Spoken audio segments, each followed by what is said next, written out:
The goal of this podcast is to help you break in and thrive in advertising.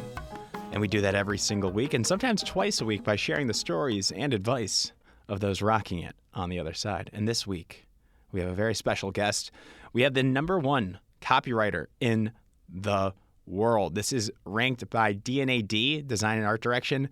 They have a ranking list by category and different roles in advertising. I looked at the list, went to copywriters, and I saw #1 on that list was Claudia Illán. And I reached out to her on LinkedIn, sent a note, and she agreed to come on. So that's what you're going to listen to today. Claudia is a copywriter at Marcel Worldwide. We had Marcel Worldwide's Chief Creative Officer, Gaëtan du Peloux, on the show recently. If you haven't listened to his episode, he talks a lot about Marcel, their approach, why they're amazing, why he's amazing, and he really, truly is amazing. But this episode, we talk directly with Claudia on being a copywriter, how to break in as a copywriter, how to thrive in as a copywriter. She also talks about her longevity with her art director partner, who also happens to be her husband. And what I love about this is her break-in story, where she started off working in the banking sector, doing internal and external communications. So going from banking to portfolio school to learning how to be the #1 copywriter in the world. Great advice this show. So you're going to learn a lot. You're going to want to connect with her. To do that, our new system is if you leave a review on Apple Podcasts and send me a LinkedIn note, I will personally connect you with Claudia or any of our past guests. Happy to do that for you all to help you break in and thrive in advertising. Now on with the show. This is the Breaking and Entering Advertising Podcast, and as usual, I'm your accomplice, Gino Schellenberger. Kick it, Mikey.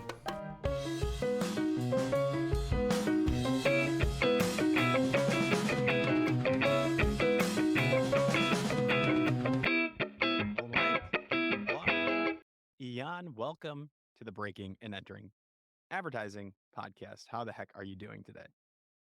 I'm doing very well. Thank you for having me. I'm excited to have you on. I think as the intro, I recorded an intro before this, says you are the copywriter according to D&AD Design and Art Direction uh, award show. It's one of the top 5 award shows in the world. All creatives should know it. And you were #1 on that ranking list. And I had to reach out. I think it's perfect to have you on and give advice to everybody. Well, thank you so much. I'm so honored. I think it's crazy. I'm still pinching myself.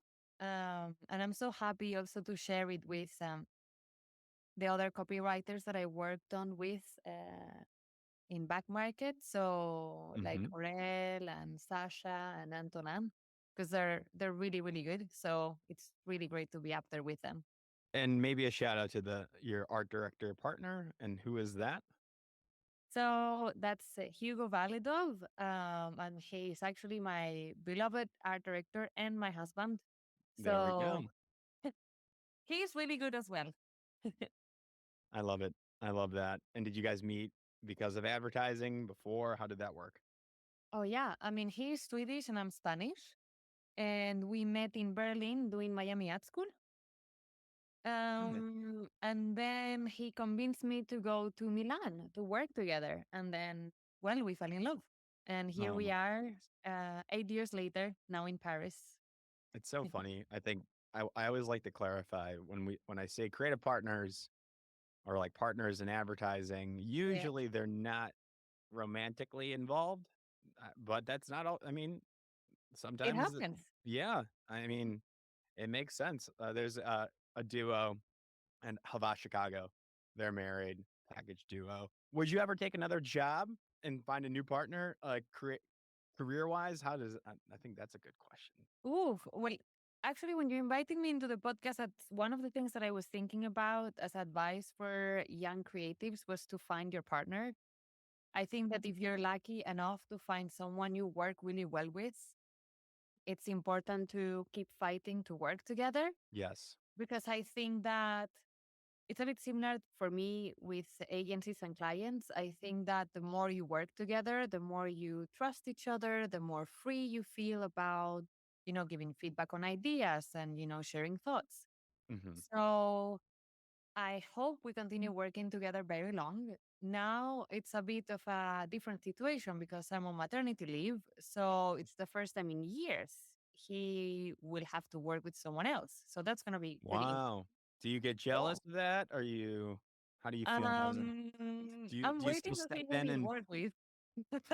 do you still step in and see what he's doing?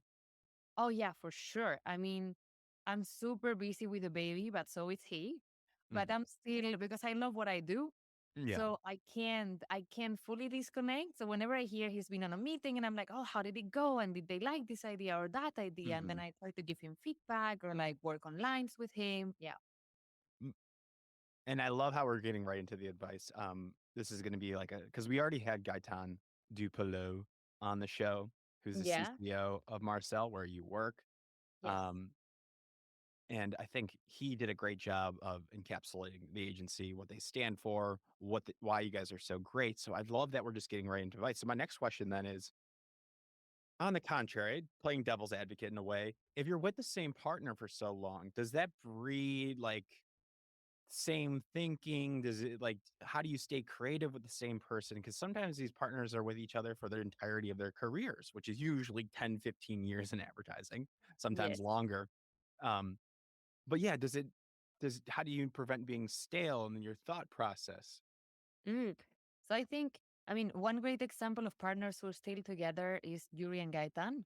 And I think they keep getting better and better, which is crazy. And they've been together for many, many years. For us, I think we're so different. So I think there's part of cultural background because I'm very stereotypically Spanish. I talk a lot, a very strong character. I'm a very warm person, very social. Um, I like humor. And then my partner, he's Swedish. So he's much more, rational. He likes very simple thinking, but very straightforward. He also loves humor. So I think that the fact that we're so different keeps us always being creative with one another. And I also think that sometimes, for example, when it comes to the normal briefs, we usually just work the two of us.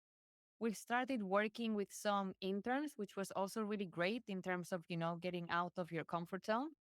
Mm. But then we tried to do proactive thinking with different people. So, for example, we've done a lot of proactive thinking with Orel, the guy we work with as well for back market. And I Hmm. think that's also a good way to continue, like not always coming up with the same stuff and always Right. have different feedback. Right. So you getting different perspectives when possible. Interns, you said, other creatives within the agency, Yeah. maybe some other friends outside of the agency as well. And then you're probably always surveying the work that's out there, what's winning and what's not All the winning. time. Yes. Yeah. So staying there.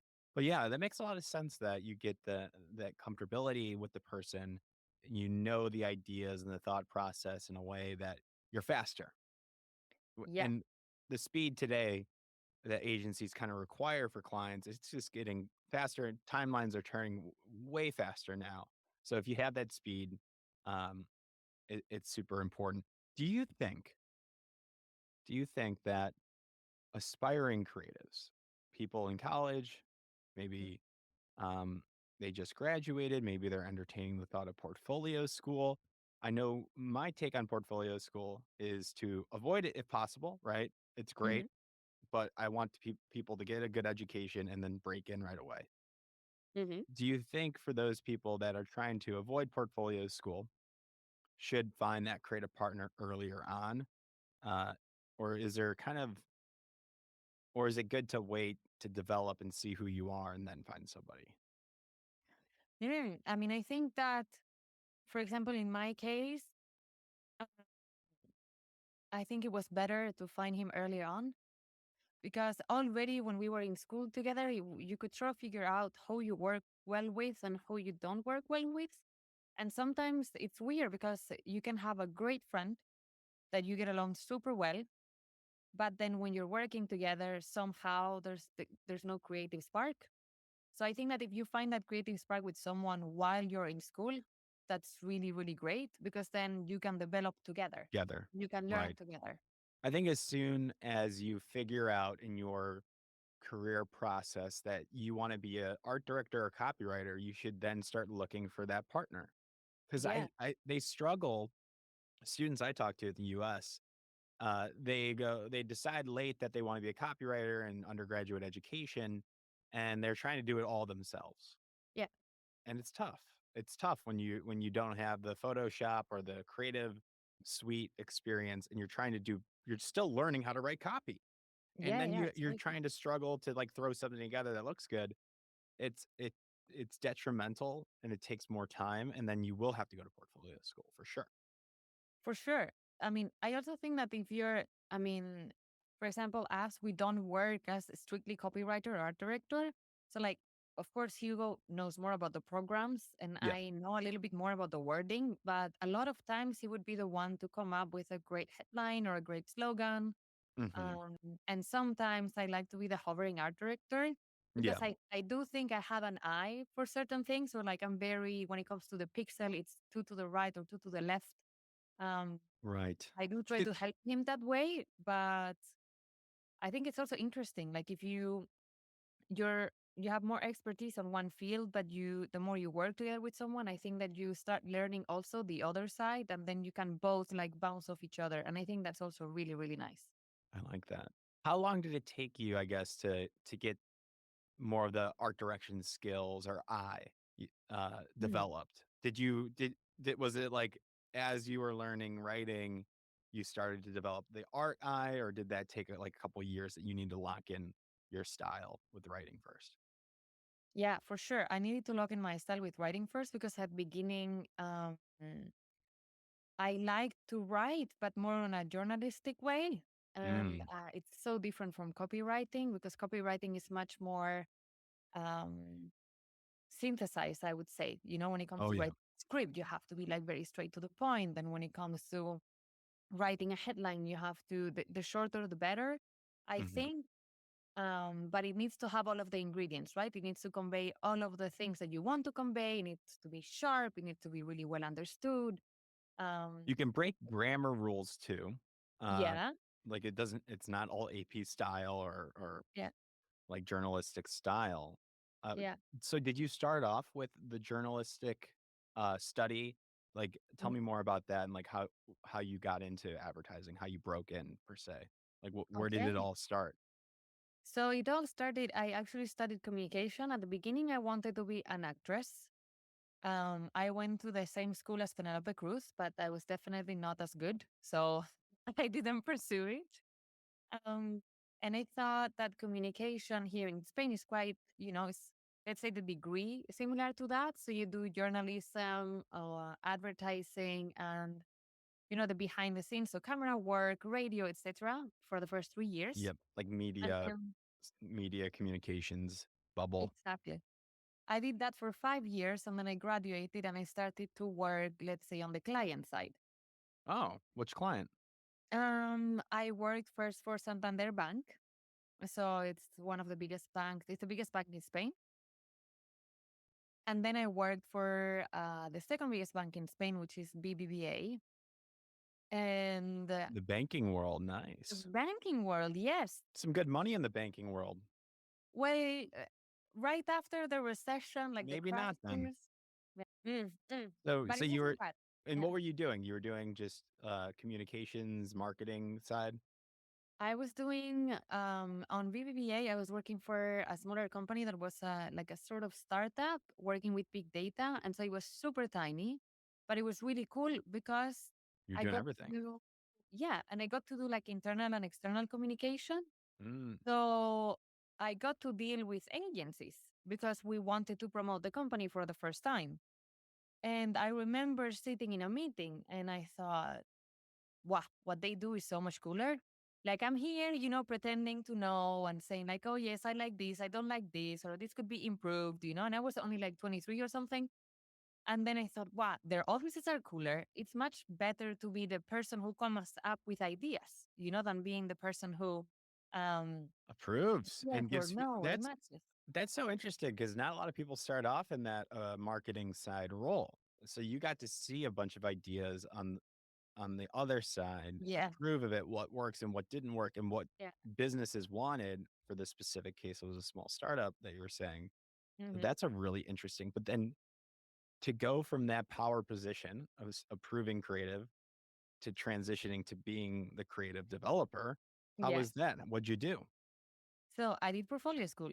There you go. Yeah. I did Miami Ed School. I thought, I've already done a degree for 5 years. Yeah. And I thought, I read some of the reviews and I thought it was really, really interesting that for the second year, the only thing you do is work. Hmm. Like you intern in some of the best agencies in the world. And I thought, well, that's really interesting because that's probably one of the most interesting ways to get your foot on the door. I guess that if I get an internship at a nice agency and I work really hard and I present nice ideas, then maybe I will be able to stay there, or at least Right. will meet someone that could recommend me to go somewhere else. So I'm curious, Claudia, how long were you at this bank for, and like what made you stay at the bank? What did you love it? Did you hate it? What were your thoughts there?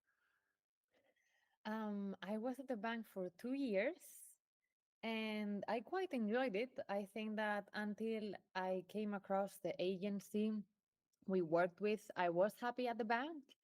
I was working for like a smaller startup for the bank, Hmm. and it was really nice to see it grow. Like it felt a lot like family, and then it gave me the opportunity of having a lot of responsibility from early on, which was really, really nice. Um, so yeah, I quite enjoyed it until I met the world of advertising, and then I was like, okay, this looks cooler, and I wanted to make the switch. Right. And then you decided to go to portfolio school. Hmm. I guess what was like the internal thoughts around that? Did you have to tell family, friends? What like what was it scary for you to transition to leave something that was growing, that you were comfortable in, that you were learning? I guess making that jump is something that people will have to do whether in advertising or not. Even if they're in the account role and they want to switch to copywriter, they might have to go back to a school Yeah. or take a big leap. Like that process, what was that like for you? It was a bit scary because, as you said, I was very comfortable. But I think that even though I was comfortable, I wasn't super, super happy, or like I didn't love it. Right. Like I was comfortable with it and I was happy living in Madrid and having my friends and being close to my family. So it felt quite scary to all of a sudden change everything, like drop my job, quit my salary, invest all of my savings in portfolio school, move cities, especially because I was moving to Berlin. So also Germany, completely different weather, and starting from scratch. And again, I graduated university right after the crisis, the economic crisis. So finding a job already was quite tough. The fact that I had one and I had a salary, and then uh, thinking about leaving that behind and again getting into the job market 2 years later Hmm. was a bit scary. But I think that it was absolutely worth it.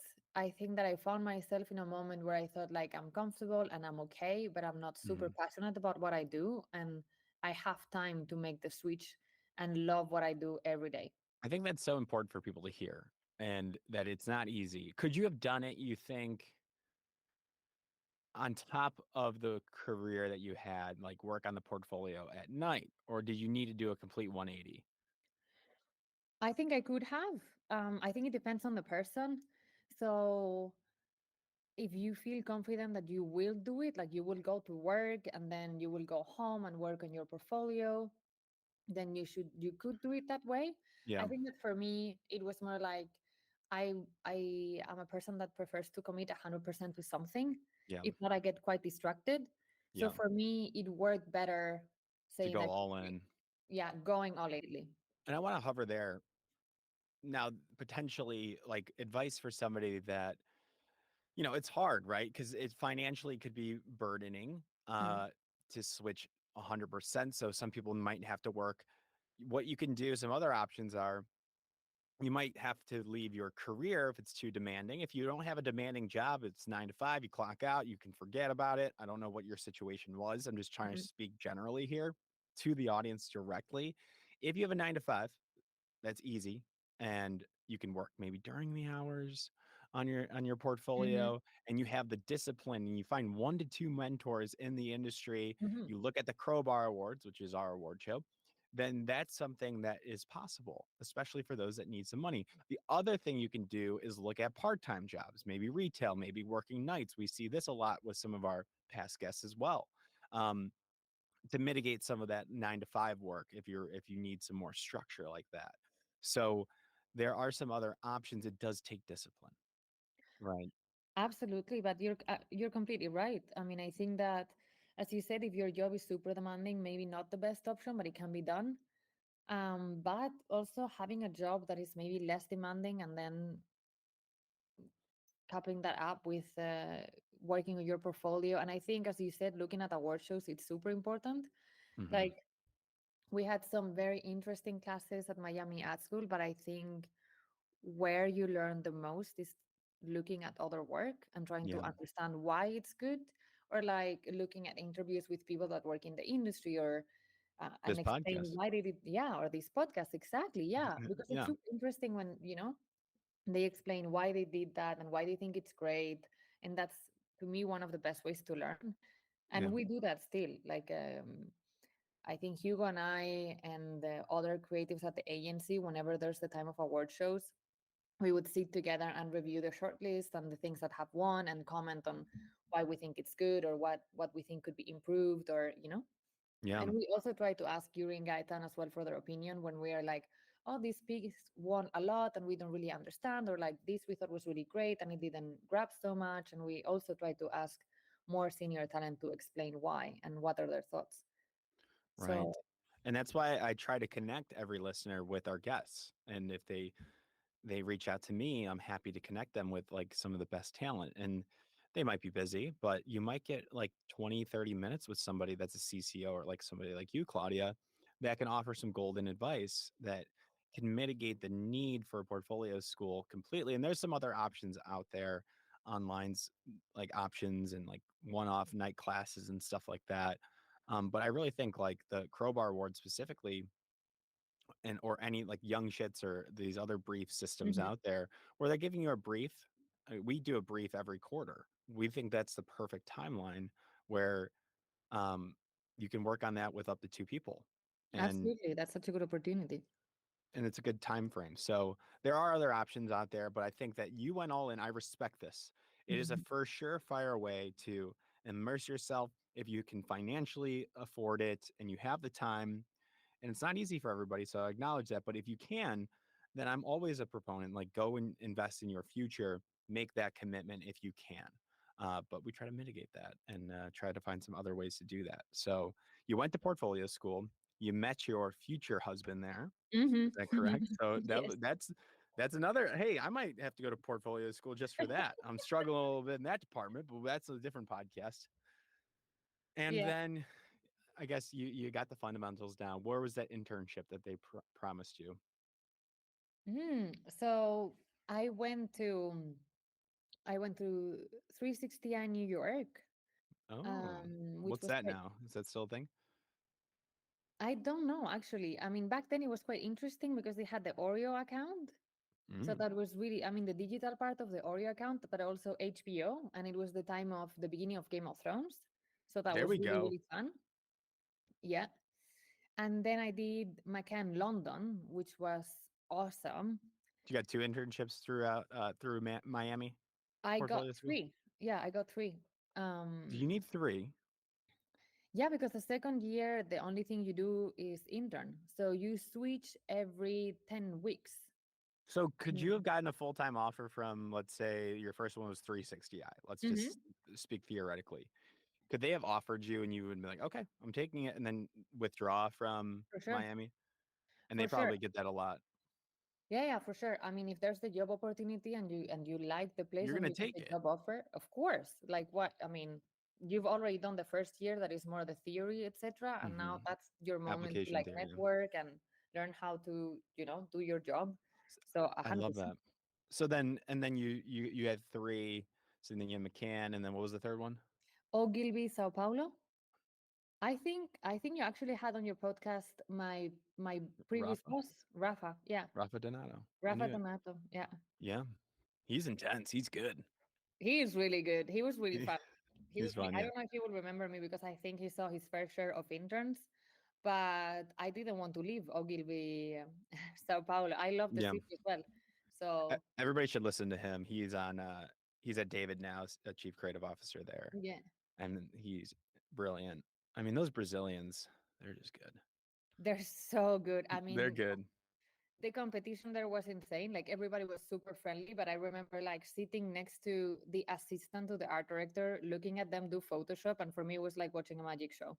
It was insane the things they could do and so fast. It was They so don't. entertaining. They don't mess around, and I think that's what I love about Miami Ad School. Like Buchin Jung, is our creative lead on Breaking Entering, and he's been with me for 4 years. I saw him as an undergrad, Mm, and I can personally attest. I saw him. I was very close to them in undergrad at University of Illinois, and he was good and fast. He's always been fast, mhm. which is one of my favorite traits in a creative. But when he went to Miami Ad School, he became insanely fast, but also insanely effective and with craft.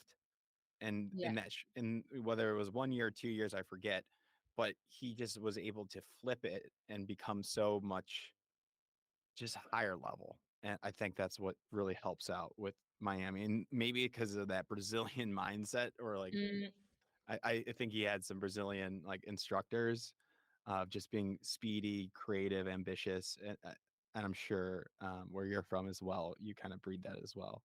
So, so did you end up taking any of those internships as a full time?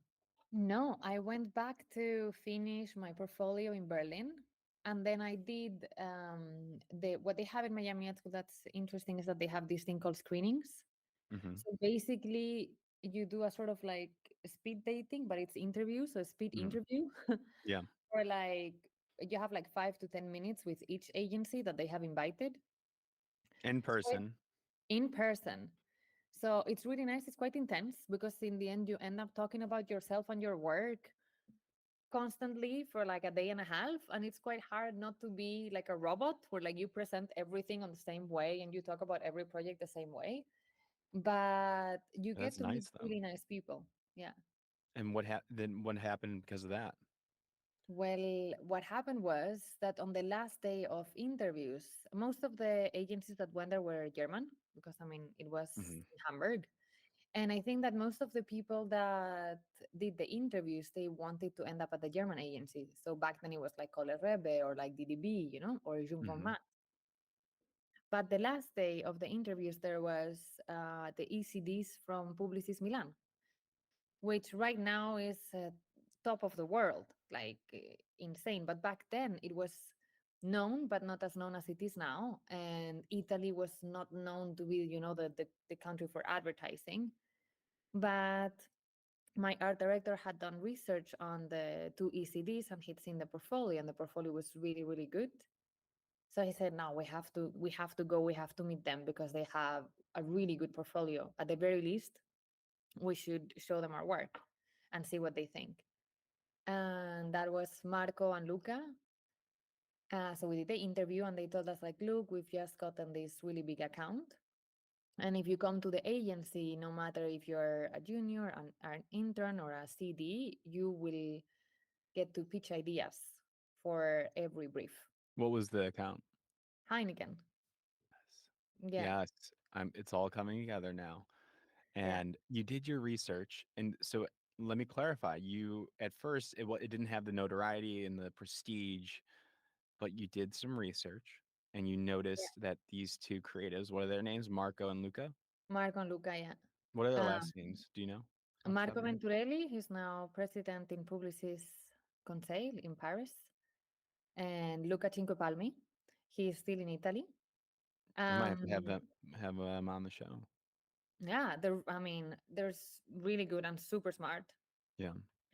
But And you did also, your research. yeah, You did your research, and some people don't do this. They get hung up on the name of hmm and what they think of it historically in the last decade or so. But you did your research. You noticed there, and then an opportunity came up, and that's a really, really powerful lesson that I'm trying to preach to my listeners. So I appreciate you reinforcing that. Look it up, and then they also had this opportunity. It's timing, right? They just won this. Um, yeah, Sometimes you can have the best book in the world as an aspiring creative, and sometimes they're just not hiring and they haven't won an account yet, and they yeah, can't fit you in. But you had the timing. You were at the right place, the right time. You were prepared. So, did they end up offering you? yes. And I think that coming back to what you were saying about advice, I think that